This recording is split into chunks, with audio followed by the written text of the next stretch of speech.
행정 체제의 정체성을 갖다가 바꾸라는 것이기 때문에 그런 것들은 들어주기가 어려울 것 같고요. 근데 네. 그걸 떠나가지고 저는 지금 뭐 트럼프 대통령도 대충 알 것 같아요. 그러니까 아니 왜냐하면 다 목표는 달성했다고 지금 그랬잖아요. 네. 그러니까 이란이 지금 뭐 농축 권한을 포기하든 안 하든, 그리고 지금 뭐 한 400kg 정도 남아 있다는 그 60% 고농축 우라늄 그 비축분 그거를 해외로 반출하든 안 하든 간에 지금 핵무기를 얘네들은 포기하기로 했고, 그래서 충분히 지금 핵능력을 불능화시켰기 때문에 목표는 다 달성했다라는 것으로 지금 얘기를 하고 있어요. 그러니까 합의가 있든 합의가 없든, 그리고 호르무즈 해협이 열리든 안 열리든 전쟁은 끝나겠다라는 것이고, 2, 3주 동안 그 공격을 계속 감행하겠다라는 것은 말씀드렸지만 이건 국내 정치용이라고 보여요.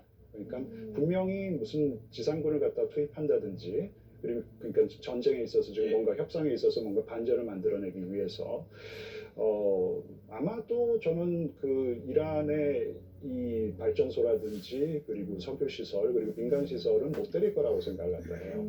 이거는 아까 유 교수님 말씀하셨듯이 유가가 걸려 있는 것이기 때문에 계속 때려가지고 스펙터클, 그러니까 화염이 이렇게 불타오르고 군사 시설이 더 타는 것을 보여주면은 핵심 지지층들이 와 정말 이란은 완전히 선멸됐구나, 이제 이런 서사를 받아들이는 것이죠. 이게 재밌는 게 이 트럼프 대통령의 이 협상의 기술이라는 책을 읽어보면은 기간을 정해놓고 협상하지 말라고 되어 있어요.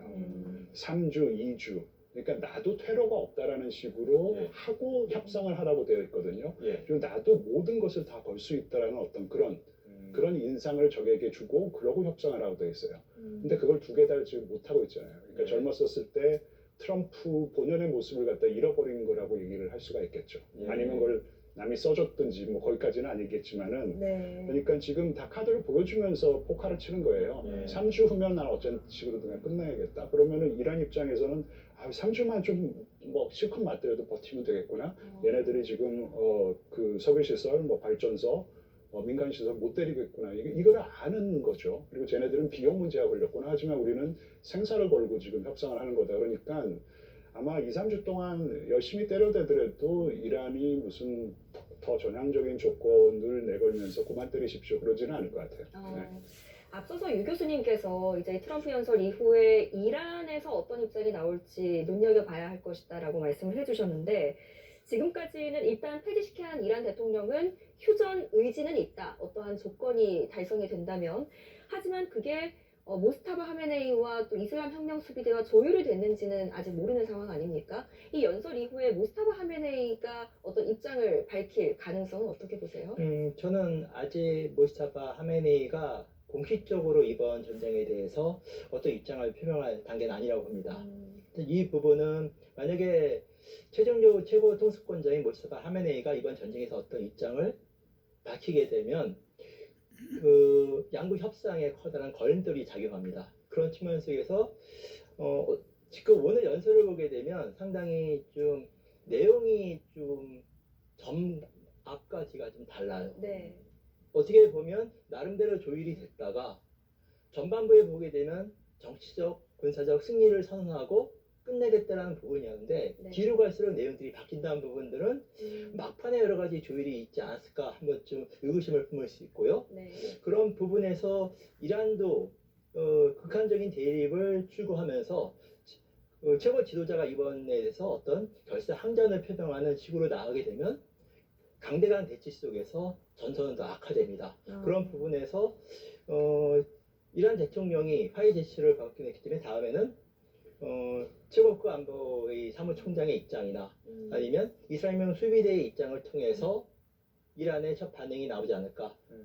예상되는 부분들은 아마 결사항전의 의지를 보이는 그런 소식이 될 가능성이 높다고 봅니다. 자, 지금 트럼프 대통령 오늘 대국민 연설을 통해서 여러 이야기들을 했는데, 이란 정권 교체 완료되고 기존 수뇌부 이미 사망했다고 하지 않았습니까? 그런데 새로운 지도부는 온건하다. 하지만 아직 협상은 좀 남아있다. 이런 얘기라고 한다면 이란 내에 어떤 온건파나 강경파 지도부 사이에 아직까지도 그 통일된 메시지는 나오지 않았다고 봐야 되는 겁니까? 그 부분은 아마 유달승 교수님한테 여쭤보셔야 될 것 같은데 좀 다른 시각을 가지고 있는 주요 인사들, 펠레스키안 대통령 같은 경우에는 분명히 조금 유화적인 메시지를 내고 있습니다. 보면은 뭐 이웃 국가들 그리고 뭐 유럽, 미국, 이제 미국은 미국 시민들이라는 표현을 쓰더라고요. 우리가 어떤 악감 정도 가지고 있지 않다. 예. 이 전쟁이라는 것은 미국이랑 이스라엘이 특히 이제 미국이 이스라엘의 꼬임에 넘어가서 벌인 전쟁이고 이거는 트럼프 대통령의 미국 우선주의적 차원에서도 합당하지 않은 그런 전쟁이었었다. 그래서 우리는 대응을 할 수밖에 없었다 그러면서 유화적인 그래도 뭔가 메시지를 내고 있단 말이에요. 예. 그리고 뭐 갈리바프 국회의장 같은 경우에는 저는 뭐 강경파인지 뭐 협상파인지는 잘 모르겠지만 분명히 신정체제 최고 지도자 무스타파가 지금 살아있는지 죽어있는지는 모르겠지만 어쨌든 구두 메시지가 나오는 것 그리고 이란 혁명 수비대에서 나오는 목소리랑 약간은 결이 다른 것 같지만은 그래도 이렇게 지금 전쟁이 굉장히 저는 뭐 한 1년 정도 지난 것처럼 이렇게 피로감을 저도 많이 느끼고 있는데 예. 32일 동안 지금 진행이 된 상황에서 지금 내분이 발생해서 갈등이 있고 이러지는 않을 것 같고 그러지 않게 설계된 체제가 이란의 신정체제가 아닌가 싶어가지고 의미 있는 어떤 내부는 없을 것으로 저는 좀 추정을 하고요. 지금 계속해서 트럼프 대통령이 새로운 정부의 새로운 대통령이라고 그러는데 저는 그게 무엇을 의미하는지 모르겠어요. 예. 아니 정부 체제는 멀쩡하고 네. 예, 수뇌부만 바뀌었지 체제는 멀쩡하잖아요. 체제의 성격이 바뀌어야지 그게 정권 교체인데 실질적인 정권 교체를 이뤄냈고 신정부의 새 대통령이라고 그랬나요? 대통령이.